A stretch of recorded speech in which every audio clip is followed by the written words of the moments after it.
Pemirsa, di tengah maraknya fenomena kekerasan seksual dalam ruang akademik, kita dituntut untuk selalu waspada terhadap segala bentuk tindakan kekerasan seksual, baik dalam ruang akademik maupun non-akademik. Lalu, seberapa jauh sivitas akademika sadar terhadap bentuk kekerasan seksual? Berikut liputannya untuk Anda. Sekarang kan banyak kasus pelecehan seksual ya? Iya. Apa yang kakak ketahui nih tentang pelecehan seksual? Menurut saya ya, kalau setahu saya nih, pelecehan seksual itu segala bentuk tindakan berupa visual, verbal, dan juga ya intinya tindakan lah itu yang tidak diinginkan. Tujuannya itu biasanya untuk untuk memenuhi hasrat biasanya gitu, Pak. Pelecehan seksual menurut saya ya, pelecehan seksual itu tindakan yang tidak pantas dalam diri seseorang, karena itu mengganggu, apalagi banyak sekali di bagian fisik ataupun di media sosial juga banyak seperti itu. Jadi tidak hanya kena di fisiknya aja, tapi juga kena di mentalnya seperti itu. Kalau pelecehan seksual sendiri secara umum kita udah ketahui bareng-bareng ya, kalau pelecehan seksual itu merupakan sebuah aktivitas ataupun ya yang tidak pantas, sesuatu yang tidak pantas dilakukan, baik itu secara verbal maupun secara fisik langsung, dan itu banyak terjadi di sekitar kita. Juga itu membuat kalau secara mental sendiri itu pasti membuat mental dari si korban ini drop kayak gitu. Pelecehan seksual itu setahu saya itu sebuah tindakan yang sangat amoral yang dilakukan entah itu kepada perempuan atau laki-laki mengenai tentang hal yang membuat seorang manusia itu merasa tidak enak karena bagian intim atau privasinya itu entah itu biasanya dipegang atau dibilang secara verbal, dihina dan lain sebagainya. Pelecehan seksual mungkin ya kita bisa melihat sendiri kalau sering kita lihat di lingkungan kita seperti adanya catcalling atau komentar-komentar yang mungkin kita bisa lihat di media sosial yang berujung kepada perempuan maupun untuk kepada laki-laki juga bisa ya, seperti perawakan tubuhnya untuk perempuan gimana dan segala macam mungkin itu. Pelecehan seksual itu kayak hal yang bikin seseorang nggak nyaman gitu. Oke, pelecehan seksual yang saya ketahui itu adalah perilaku seseorang yang menjatuhkan martabat orang lain, dan pelecehan seksual itu adalah hal-hal yang perlu dihindari, apalagi di dalam kampus ataupun di akademik itu hal-hal yang harus dihindari. Tapi realitanya yang sering terjadi akhir-akhir ini, apalagi yang sempat viral juga di kampus besar ternama jurusan hukum pula, itu kan terjadi pelecehan yang melibatkan mahasiswa dan juga kalau nggak salah ada dosennya juga. Itu hal-hal yang seharusnya tidak terjadi dan sangat perlu dihindari lah seperti itu, karena itu merugikan orang lain dan juga merugikan terkhusus bagi korban secara mental, psikologisnya juga kena karena dampak dari pelecehan seksual tersebut. Lalu kira-kira hal tersebut dapat terjadi di lingkungan akademik? Kalau kenapa hal itu dapat terjadi di lingkungan akademik, sebenarnya banyak banget faktor. Tapi yang pertama menurut saya yang penting itu adalah kesadaran dari setiap individu sih. Kayak individu itu kebanyakan tidak memahami betul apakah perkataannya ataupun perbuatan mereka itu termasuk dalam pelecehan seksual itu sendiri. Jadi mereka belum memiliki kesadaran dan juga belum memiliki pemahaman yang cukup tentang apa itu pelecehan seksual kayak gitu. Jadi itu banyak terjadi di lingkungan kampus juga. Kenapa terjadi? Karena mungkin di lingkungan kita itu di media sosial ataupun di lingkungan itu kan informasi yang kita tangkap itu banyak. Jadi banyak menormalisasikan hal-hal seperti itu, padahal itu sudah masuk di lingkup misal tadi pelecehan seksual seperti itu. Ya kita harus menjaga diri kita agar kita itu tidak menjadi salah satu korban ataupun jadi tersangka ataupun jadi ya pelaku lah seperti itu. Biasanya kalau di lingkungan akademik itu ya nggak cuma di akademik doang, misal kayak di dunia kerja itu banyak sekali kasus pelecehan seksual. Itu biasanya terjadi karena antar senioritas seperti itu. Misal kayak kalau di tempat kerja kan ada antara pegawai dan juga bos. Nah, kalau di akademik itu biasanya mahasiswa dan juga dosen seperti itu. Biasanya kan nanti kalau dosennya biasanya diiming-imingi tentang nilai lah atau apa gitu bisa. Menurut saya sendiri, kenapa pelecehan seksual itu bisa terjadi di lingkungan kampus? Itu satu karena kurangnya iman dan takwa manusia atau mahasiswa tersebut. Bahkan dosen pun bisa menjadi salah satu pelaku dikarenakan mungkin meskipun ilmu yang tinggi tapi tidak dibarengi dengan rasa kemanusiaan dan rasa keimanan yang setara, jadi nggak bisa diimbangin gitu. Misal itu bisa terjadi karena misal pakaian terbuka atau karena emang orangnya yang gitu. Mungkin adanya pelecehan seksual yang pertama tentunya ada beberapa faktor yang menyebabkan adanya pelecehan seksual. Yang pertama mungkin kurangnya kesadaran diri perihal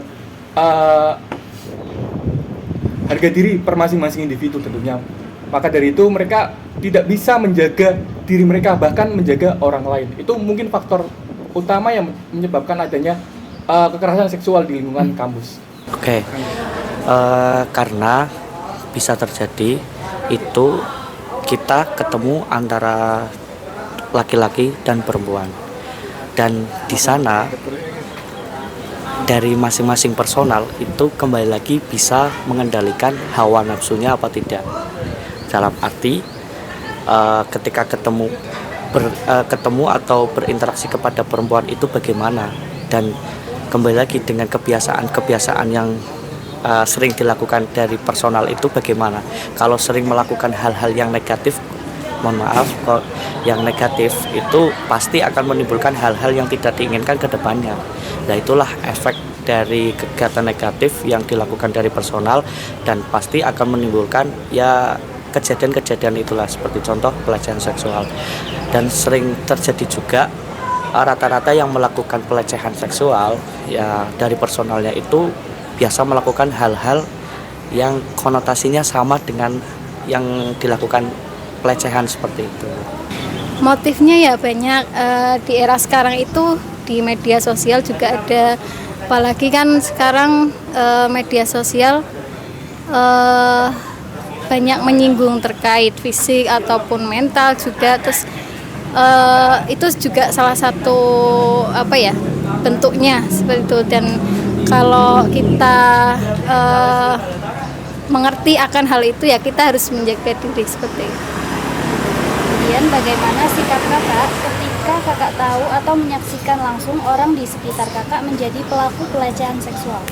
Sikap saya terhadap seseorang tersebut ketika seseorang itu menjadi pelaku ya kita harus tahu motifnya apa, apakah itu juga maksudnya dia itu sudah merujuk ke sana atau hanya salah pahaman seperti itu. Jadi kita itu tidak harus langsung menjudge. Jadi kita harus mendalami permasalahannya seperti apa dan motifnya, apakah itu masuk di lingkup pelecehan seksual seperti itu.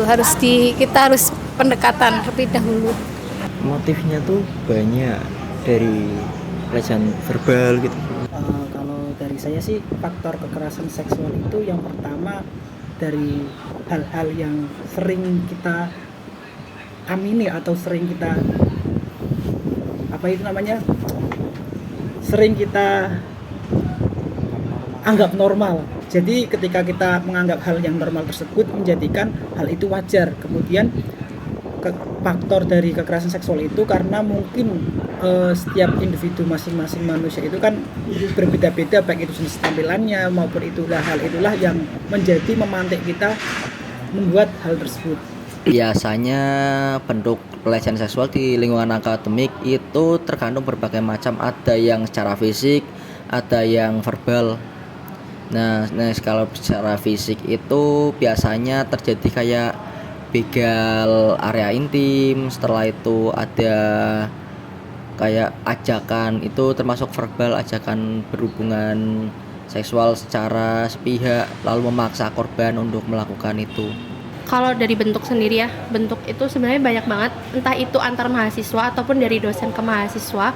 Itu yang aku ketahui dari verbal sih kebanyakan, dari mungkin kayak apa ya namanya, catcalling, seperti itu kan juga termasuk pelecehan seksual menurut aku. Oke, motif dan bentuk pelecehan seksual di dalam kampus atau di akademik itu sering terjadi dalam lingkup kelas, terkhusus ketika matkul. Itu biasanya ada beberapa personal yang melakukan pelecehan secara verbal, dan juga yang sering terjadi itu melibatkan dosen dan juga mahasiswa, karena sering berhubungan entah itu dalam hal bimbingan skripsi kah, ataupun tugas, ataupun ada proyek bareng dengan dosen. Akhirnya ada celah untuk ketemu, dan di sanalah celah yang dimanfaatkan oleh oknum-oknum untuk melakukan hal seperti itu. Biasanya sih ya motifnya itu kayak siulan, catcalling, kalau enggak komentar-komentar nggak jelas gitu.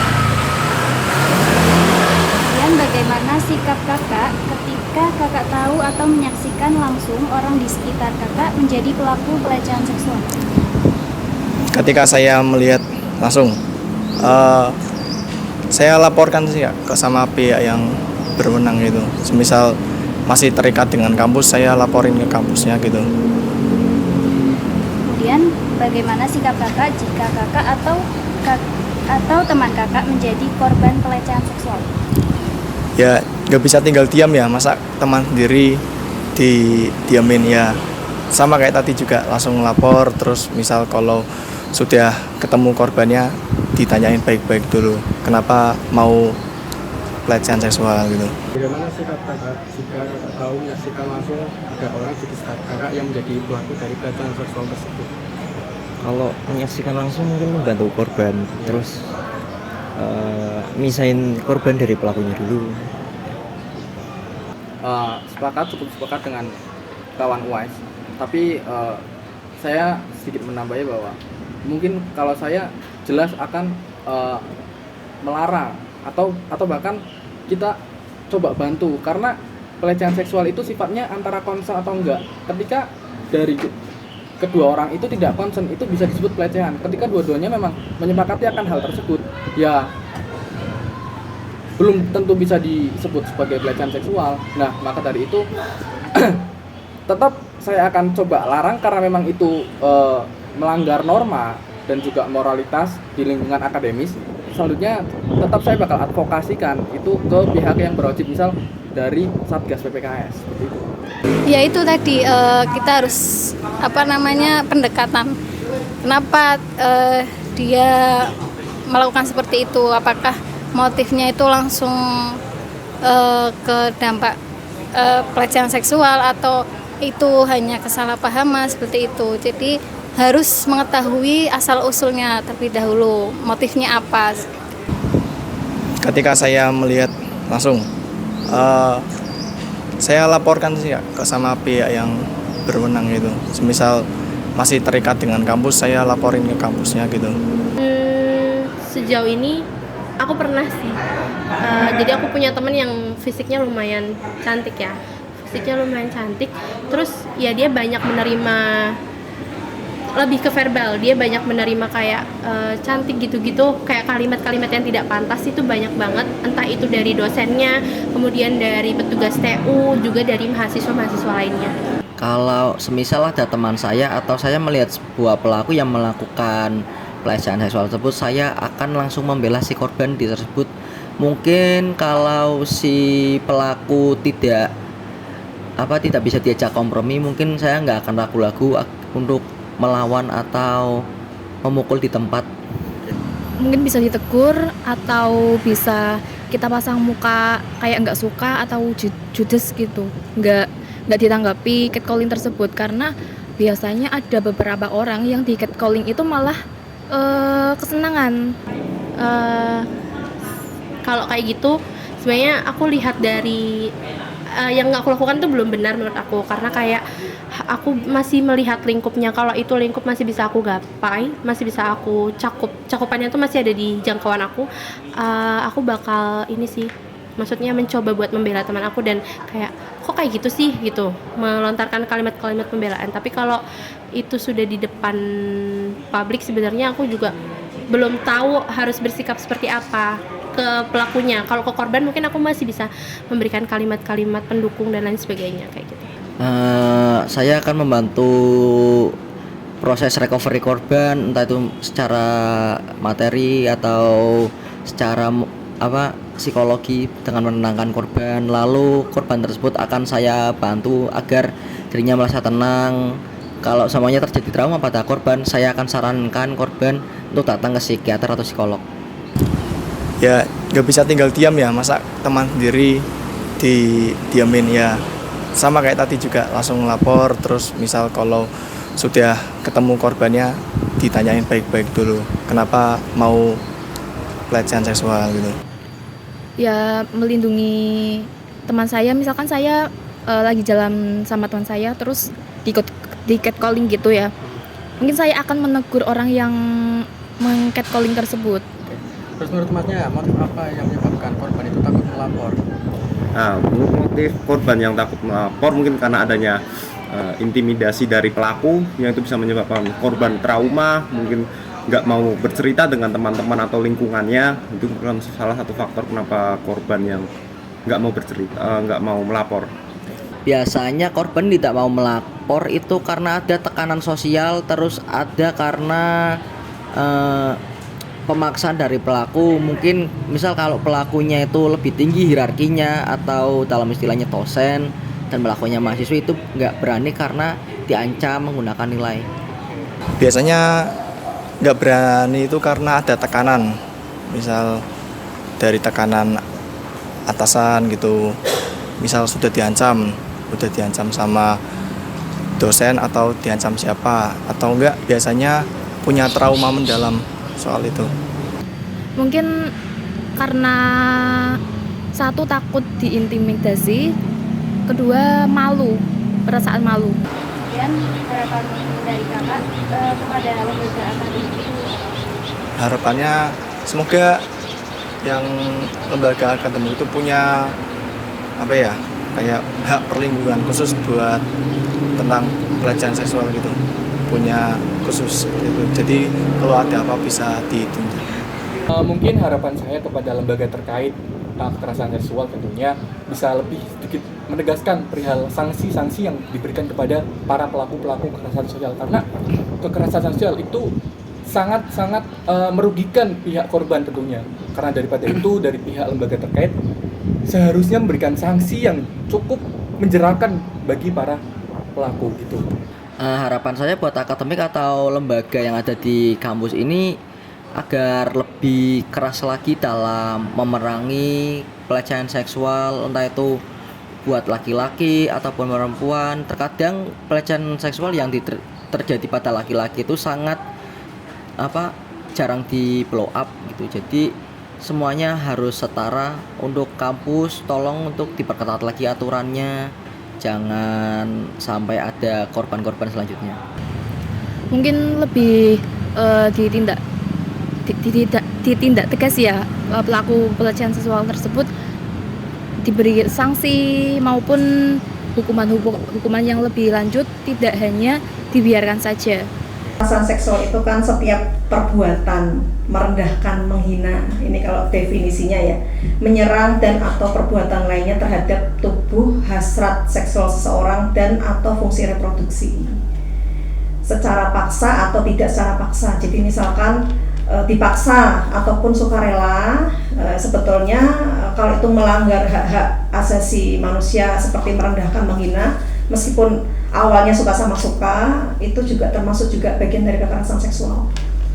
Atau bertentangan dengan kehendak seseorang atau dengan kehendak karena ketimpangan relasi kuasa dan atau relasi gender yang menyebabkan seseorang mengalami penderitaan atau kesengsaraan secara fisik.